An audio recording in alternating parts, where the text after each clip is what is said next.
Welcome back to PERK'S reCAP podcast. Al, it has been a long time since we talked.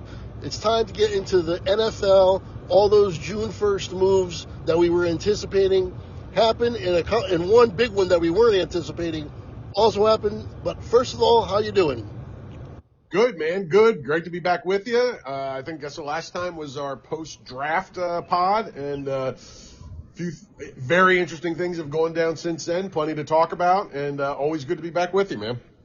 Yeah. I'm thinking we're gonna, if news drops or whatever, we'll do a pod here and there, but we'll really start getting into it with like the predictions and other things as we get a little closer. But I think we probably won't go another. What was this? 2 months without doing a pod? Yeah, I think that was about it. Yeah, exactly. Yeah, I don't think we'll be quicker on the next one, and then once we get rolling, we're rolling every week. Yeah, no doubt. There's a little bit of an off-season lull, even in the NFL, which is as close to a year-round sport as we have as far as information coming out and stuff. But even the NFL has its little bit of lull, so we rolled with it. We didn't do our music stuff this year like we did last year, and I love talking NFL, so this is good for me because I have a 2 months worth of backlog. And also, just to mention too, the third man in our crew, Brandon, will be joining us the next time around, most likely. But either way, he's still part of the crew. He's still going to be joining us. It's just a little bit more difficult with three of us now trying to coordinate busy schedules. So he bowed out of the last couple, but he's still going to be joining us, I'm sure. Yeah, and shout out to our guy. We love him, and credit to him for prioritizing his anniversary over our podcast. I understand and respect it. Yeah, I guess we could excuse him on that one. Although, well, never mind. I don't want to out him on the air here. Yeah. I love it. Let's just say he didn't exactly remember that it was his anniversary. Yeah. There was a yes and then a no. I love it. Priceless, and we love you, man. Miss you, and we'll welcome you back with open arms when the time is right. Okay, so this is the pod to react to basically all the June 1st moves that we were anticipating. The first one I want to get into, the first one I want you to get into because it's your team, A.J. Brown, the trade that, shocked no one, actually happened. Yeah. And how you feeling about it? Good. I mean, listen, it's finally over, which is number one. It's been a storyline for. I mean, it was kind of a non-story storyline for 2 seasons ago, and then it became a real storyline last year, and it's been going on forever now. I'm sick of it, and I'm just glad it's finally over. The whole thing, the prognosticators finally got it right when they figured out it was going. When Schefter figured out it was he was going to the Patriots, and that came to fruition. There's a mixed bag of trade grades on this trade. I find absolutely fascinating. Yes, I saw that people are like the Patriots fleeced the Eagles fleeced the Patriots. Yep, and everything in between. And most likely it's in between. I don't think it's a bad trade for really either team. I agree. I don't know if it's you or me. I don't know if it's you or me, but I'm losing you. During the off season, and you got me. Oh, okay. I'm sorry. Yeah, no, I hear you just fine. Oh, okay. Yeah, I don't know. Greg, I'm here. Can you hear me? Yeah, I've had you the whole time, man. I don't know. I'm assuming the listeners maybe can hear me, but maybe not. I don't know. Yeah, you were like a robot, and you were gone for a little bit, but you're back. I turned into Lawnmower Man, huh? Yep, but you're back. It's all good. Nice. So, yeah, and I knew you would get that reference, by the way. Not many people would. Yes, Lawnmower Man. I was excited to see that movie, and then it was terrible. Oh, I was so excited for it, man, and yes, it was brutal. like a lot of Stephen King movies were back in the day. Yeah. Now they're great. Oh, man, well, and, it's funny because there were great ones along the way. Stand By Me, Misery, Shawshank Redemption. But nowadays, man, they don't get going unless they're going to be good. The last stinker was when they tried to do the Dark Tower, the Gunslinger. Yeah, that one was no good. Yep, but mostly they get it right these days for old Steven. So anyway, the big bone of contention for people that don't like the Eagles side of the trade, and I do understand it, is that the first round pick is not in next year's draft. It's in 2028.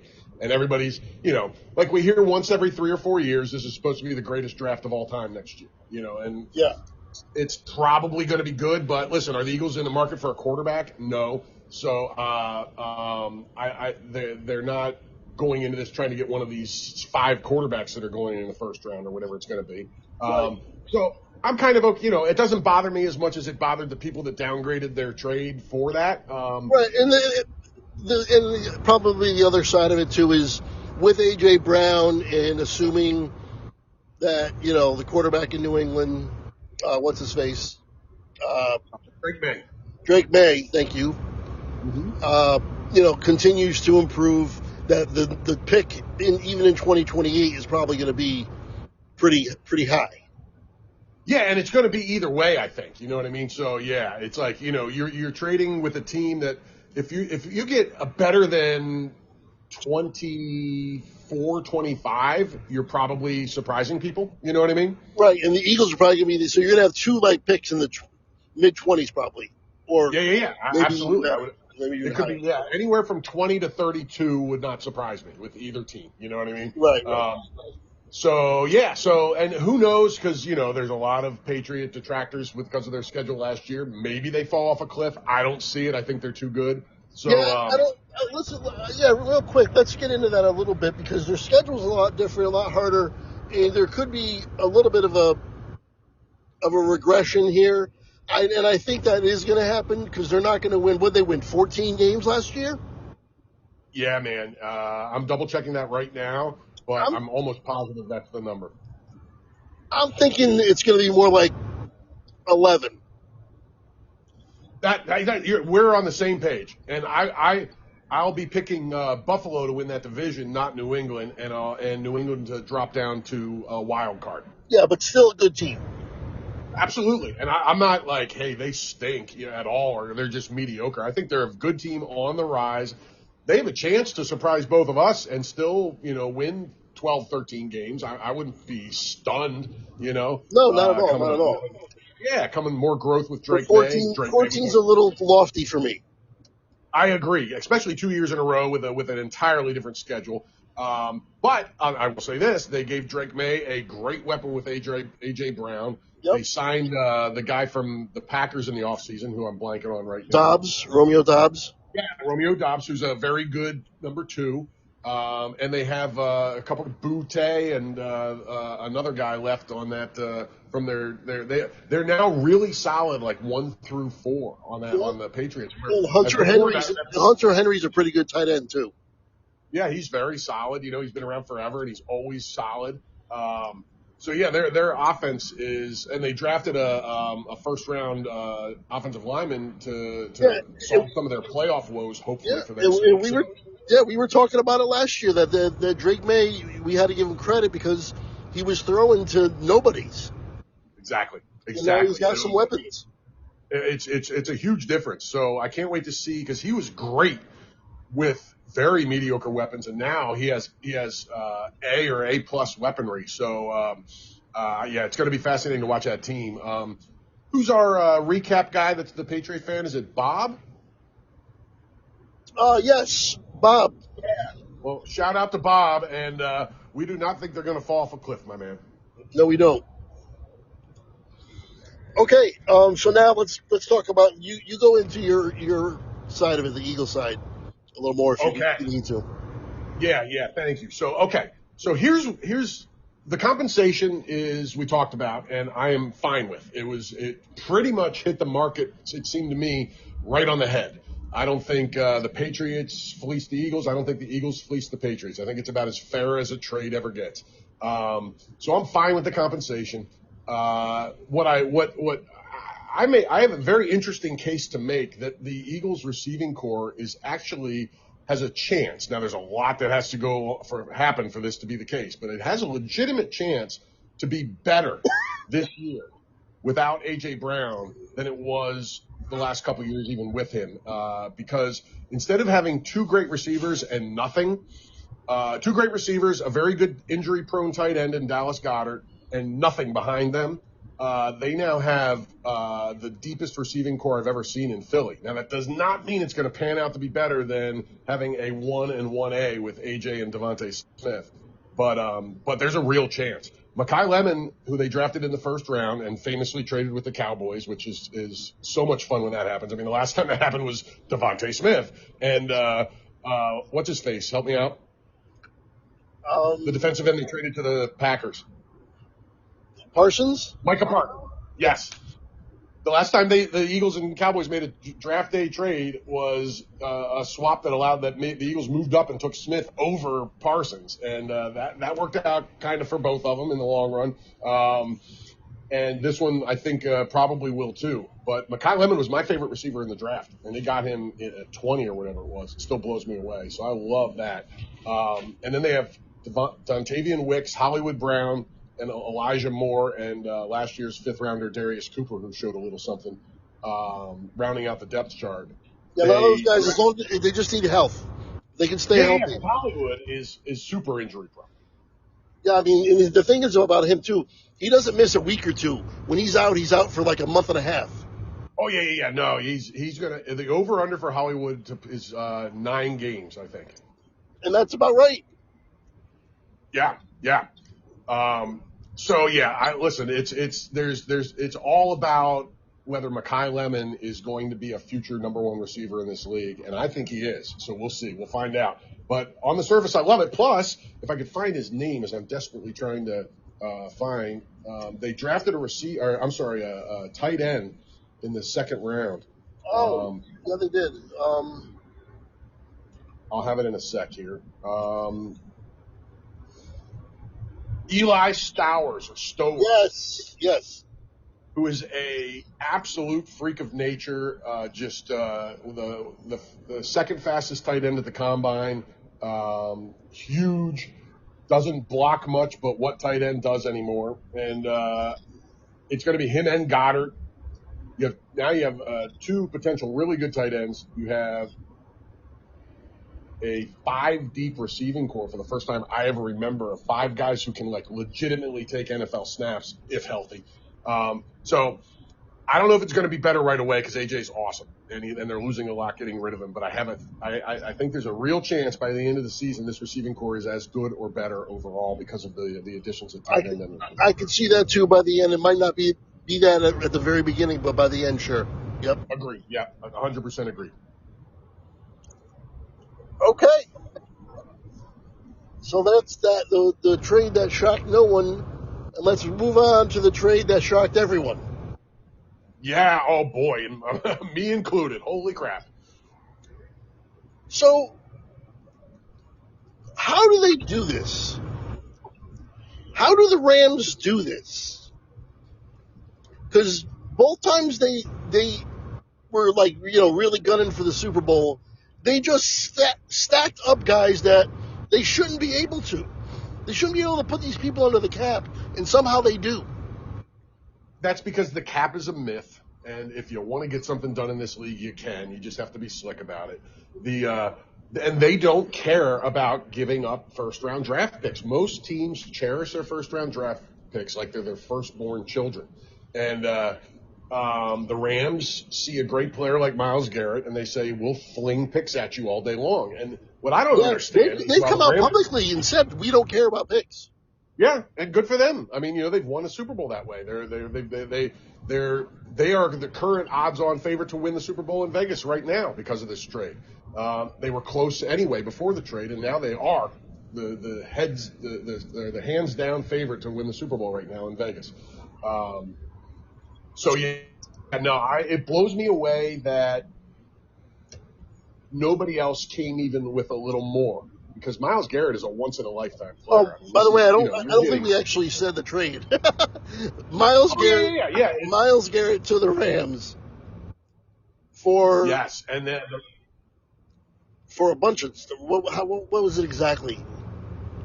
Yeah, it's a first, second, and third rounder, but And they're all different years. yep, and then with the player too, And Jared Verse, who's who was really good. really good, really good. They got a young defensive end who's 7 years, I think 6 or 7 years younger than Myles Garrett. They got a first round pick in 27, a second rounder in 28, and a third rounder in 29. By the way, did you hear about this came out? I noticed this when the trade came out, the 2029 conditional third round pick. And I thought, I wonder what that condition is. Usually it's some, snaps played or games played or sacks or does he make a Pro Bowl, that kind of stuff. Did Yep. you hear what the condition is? This is fascinating. It just came out today. No. Oh, check this out, dude. So the condition is, if the Rams trade him back to any team in the AFC North, meaning the Steelers, the Ravens, and who's the other team? The Bengals. That conditional pick becomes a first rounder. Really? How cool is that? I never heard of a condition like that in a trade. I love it. I love that.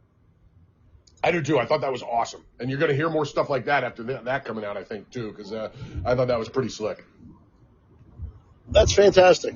Yeah. Now, Yeah, man. how much time does he have on his deal? Well, they reworked his deal already.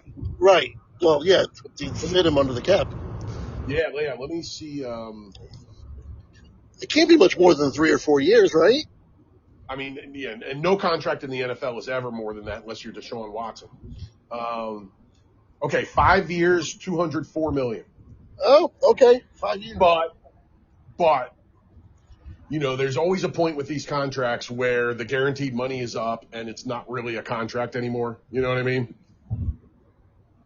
Yeah, that's coming up with Jalen Hurts. Yeah, exactly. This year he's got some guaranteed money, but next year he doesn't. He has none. Yeah, this is going to be a fascinating year in Philly, my man. It's going to be a really interesting year in Philly. But yeah, before we jump off of Myles, man, this whole thing, I mean, this guy is one of the greatest players in the history of the NFL, and that is not even close to hyperbole. No, I mean, absolutely not. One of the all-time great players. So what blows my mind is word has to get around about this stuff. Everybody knows the Rams' reputation and that they're always looking to do stuff. We heard about the Eagles and a few other teams sniffing around about, at least I did in Philly, heard about the Eagles sniffing around about Garrett. But I think a lot of people just float that stuff out there because it makes sense and not because it's actually true. So Right. Who knows what's true and what isn't. But what blows my mind is that another team wasn't out there saying, oh, yeah, well, we'll give you a first, first this year, a second next year, and a second in 2029. You know what I mean? Yeah. Like, that always blows my mind. Like, to get a guy who just broke the all-time NFL sack record this season has had, check this out. He is a rookie in 2017. He had 7 sacks. Good rookie. He only played 11 games, started 9, so heck of a start. Since then, he's never had less than 10 sacks in a season, and that's the 1 year he only played 10 games. That's crazy. 13 and a half, 12, 16, 14, 23. And if you want to buy into the Rams even more, even though everybody already is, do you see that Josh Donaldson is rumored to be coming back now? Oh, no, I did. Yes. Aaron Donald. Aaron Donald. Why did I say Josh Donaldson? That's a baseball player. Yeah. All good. Yeah. Nobody wants him to come back. No. Aaron Donald? Darn right, dude. If he comes back, he's still, I don't know, like, how old is he? He's still not that old. He retired in his early 30s. I'm going to look up right now, see how old he is. He's still only 35. I mean, that's he doesn't even have to be an every down player. Just put him in there, situationally, and he'll probably be great. He's 5 years younger than Calais Campbell. Yeah. I mean, come on. If he comes back to, like, what are we doing? This is crazy. Let's get the defensive player of the year. Let's get back one of the best defensive players we've ever had. Let's also, we also have the MVP of the league. Right. Come on. I know, man. No, they are. Listen, I fought the Ram love last year a decent amount, and mixed reviews. I mean, they didn't, it didn't pan out in the end, but they were a very good team. So I was kind of right and kind of wrong. But there is no debating it this year. They will be my pick to win their division. They will almost definitely, barring something crazy in my mind, they will be my representation from the NFC in the Super Bowl. So yeah, they are loaded. It's hard not to. We might, since it's like kind of the obvious pick, we might, when it comes time for doing the picks, you might have to say, if you're picking the Rams, pick like a sleeper team that you think can also do it. Yeah, that's a good thought because it's going to be like an automatic. I completely agree. And there isn't that team in the AFC. The AFC is going to be very open, but the NFC, and listen, that doesn't, just because they look this good on paper doesn't mean they're going to do it. We've seen teams like this before. Absolutely not. Yeah, but am I going to bet against it if I had to just make a choice? No. Absolutely not. Oh, I love it, man. Yeah, if they get Aaron Donald back, they'll have two of the best players at their position ever in the NFL on the same defensive line. Yeah, and plus they added, the Pro Bowl cornerback to help the corners, right? They got both Kansas City Chiefs. Yeah, they got both Chiefs corners, and one of them's an All-Pro or a Pro Bowler, something like that. One of the best in the league. Yeah. He's and I'm me with my names, and I'm going to find it while we're talking, but he is unbelievable. He's been one of my favorite players, Trent McDuffie. Yeah. Trent McDuffie has been one of my favorite players since he came into the league. He has been awesome. He's a little underrated, even though everybody now kind of has figured out how great he is. And then not only that, but then they just straight up signed his starting tandem guy, Jalen Watson. So they just stole the Chiefs' whole secondary. Yeah, it's like let's just a little cherry on top. Let's add a really really good a great corner as well. Yeah, totally, man, totally. I mean, man, they gave up They gave up 2 first-round picks just getting McDuffie and Garrett. They're not going to be picking in the first round for 2 or 3 years. But they haven't. You know how many first-round picks they've had since like 2016? Like 1 or something. One. Right? Yeah. They traded them all away. Yeah, and they keep contending. It flies in the face of almost every other GM's philosophy, and it's cool that it works because it's an outlier and they make it work. And it's fascinating the way they do business. Yeah, remember when they signed everybody last time and made that Super Bowl run? And we were all like, well, yeah, now they're going to pay for it those years after. It was like, yeah, it was like maybe 2 seasons, and probably not even, like 1 season and like a half. And then they were right back being good again. 100%, man. I mean, absolutely bonkers. It blows my mind. So yeah, there's a big lesson to be learned out there from the Rams. If anybody's paying attention in their GM spots, coveting their first round draft picks like their lost child, it's give it up for great players, dude, for real. Like these guys got Myles Garrett, so they're not going to have a first round draft pick next year. So what? I'll take Myles Garrett all day long. Yeah, even McDuffie. Yeah, 100%. I was.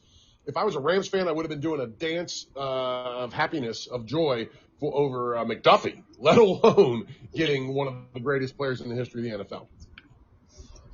My goodness. On to some less significant signings. Yeah. The Giants brought in 4 veteran wide receivers and signed 3 of them. This is hilarious. And how bad do you have to feel? They have 7 wide receivers. Oh, say that again, Craig. I lost you for a second. Oh, yep. They now have 7 wide receivers. Oh, shoot. I lost you, Craig. If you can hear me, I can't hear you right now. I can hear you. I got you back. Okay. I got you back. Okay. Maybe I just went through a dead zone. I am doing this in the car, unfortunately. Yeah. Just if you would start again at the 4 receivers that tried out for the Giants and they signed 3. That's where I got cut off anyway. Yeah, no, just saying that gives them 7 wide receivers now. Yeah, or it gives them 3.5 mediocres. You know, sure.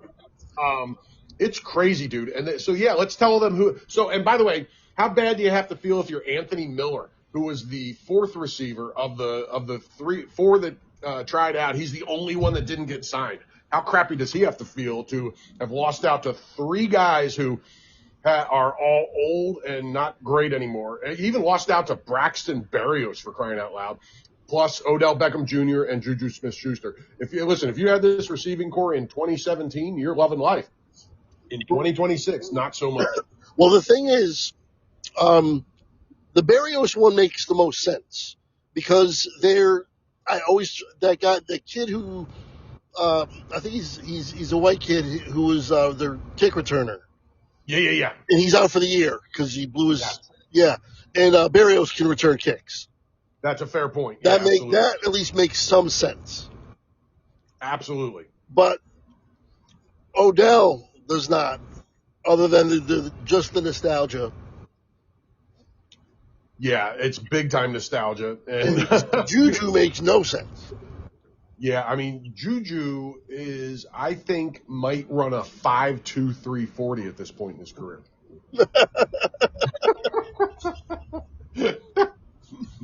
Oh man, yeah. The Giants are a fascinating organization at times, and they've had a pretty good offseason, I have to say. But these moves were very odd.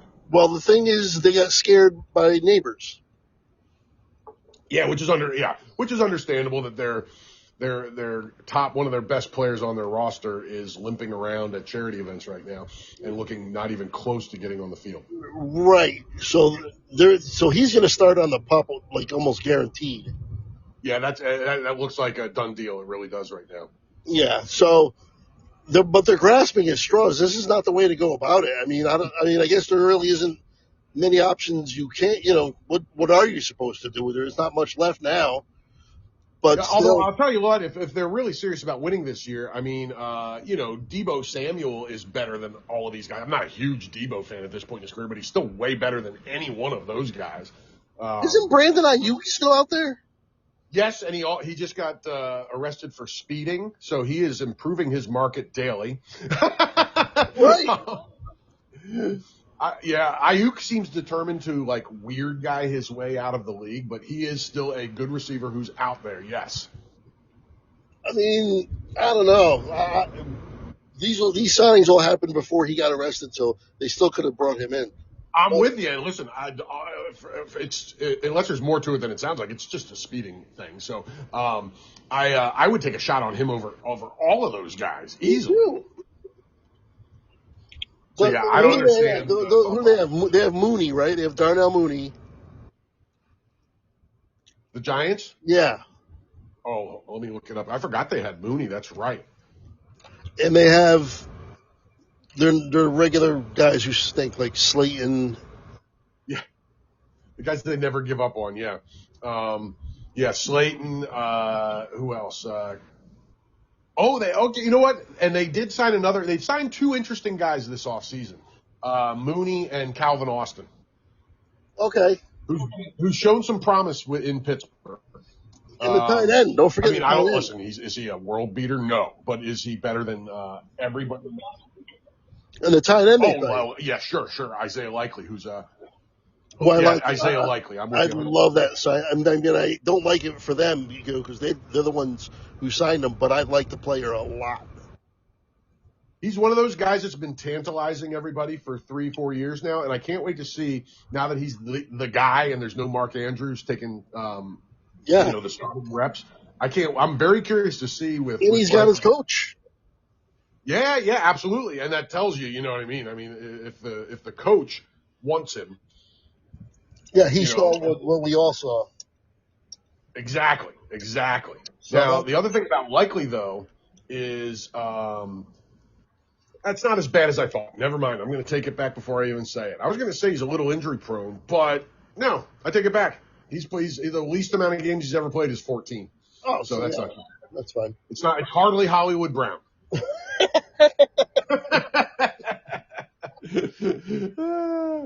Oh man.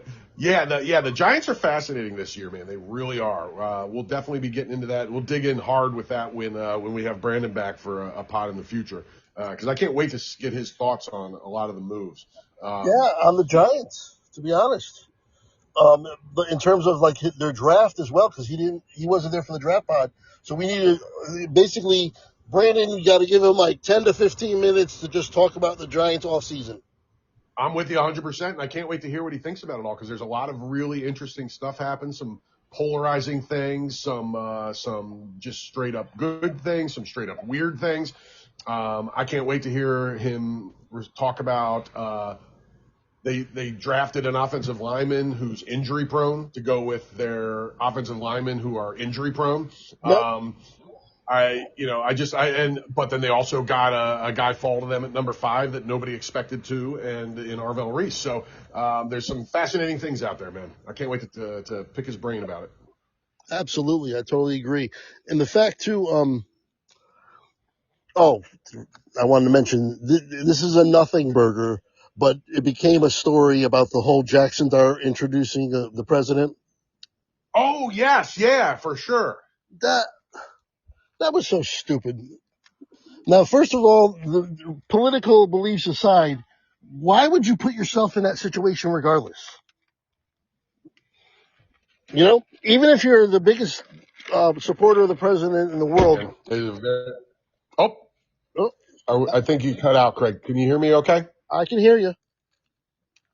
I got you back. Okay, cool. Okay. Yeah, no, I'm with you. That was just, especially when you're a young, second year starter trying to be the leader of a team and you do something that anybody with half a brain it knows is so super polarizing. It's crazy to me. Yeah, whoever advised him was wrong. I agree. And it feels to me like he just said, screw any advisement on this one. I'm going to do what I feel like doing. And whoops. Yeah. So it's not going to be anything, I'm sure, but it was just funny because, me listening to these New York sports talk guys, and all people calling in, and then of course you got the people that hate the president calling in, and Jackson Dart is dead to me. Yeah. It's going to be really hard to root for him, and then you got the other side saying the exact opposite. They love him, and this is why they love him, and this and that. So, but again, if they win, nobody will care. Exactly, man. Exactly. And listen, if they lose, by the time the season rolls around, nobody's going to care anyway. Nobody cares now. That's right. And listen, if we're going to dig into the personal beliefs and actions of NFL players, you're just done following football because every roster is littered with domestic assault. You name it, man. There is every law that could possibly be broken has been broken on every NFL team's roster, and you might as well just give it up. It's like rock and roll, man. You want a clean slate in the rock and roll band you like? Good luck. You know what I mean? Like, yeah. I long ago, I decided to separate the art from the artist, and it's the same in football. And if Jackson Dart wants to be an idiot, he can be an idiot. And, I did hear somebody make a really fun point, though, that it does give a little more credence to that he may have actually suffered more concussions than went on the record. Yeah, I agree. Yeah, he could have. But like you said, doesn't not even, get into what we think. It's just the fact that he did that knowing he had to know this was going to happen. Well, anybody that follows politics knows that no matter what your preference is, you're pissing off half of everybody you know when you espouse your opinion. Yep. Totally agree. Well, it's not exactly a long one. I had a little bit of a game to play with you and Brandon, but we'll hold off on that. And I have one other topic I'd like to hit real quick, Craig, if you don't mind. Sure.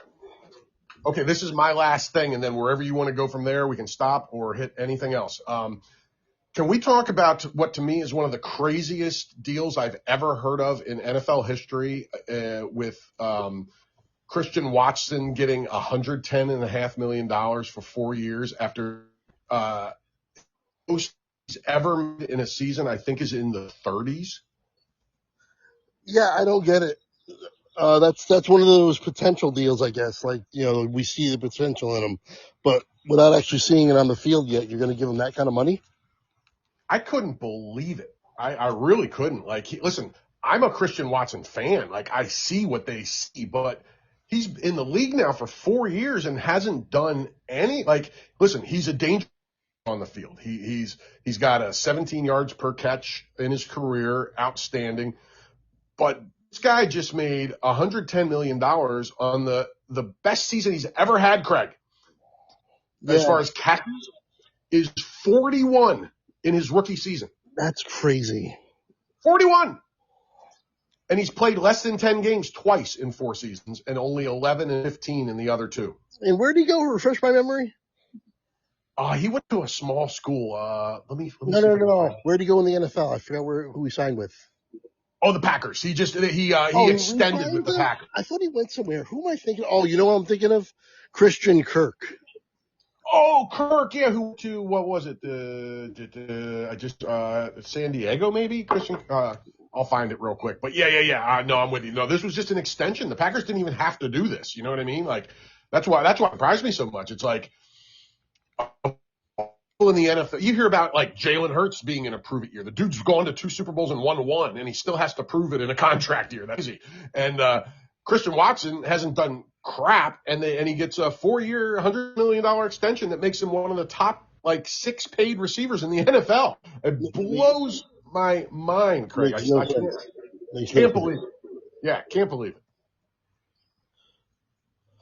All right. Let's see. Oh, and Christian Kirk signed with the 49ers, just to not let our listeners hanging on that one. Oh, 49ers. That's it. There you go. Yep. Yeah. Cool. Well, thank you for letting me vent about that one because that one was bothering. Yeah. No, that was a good point. Very good point.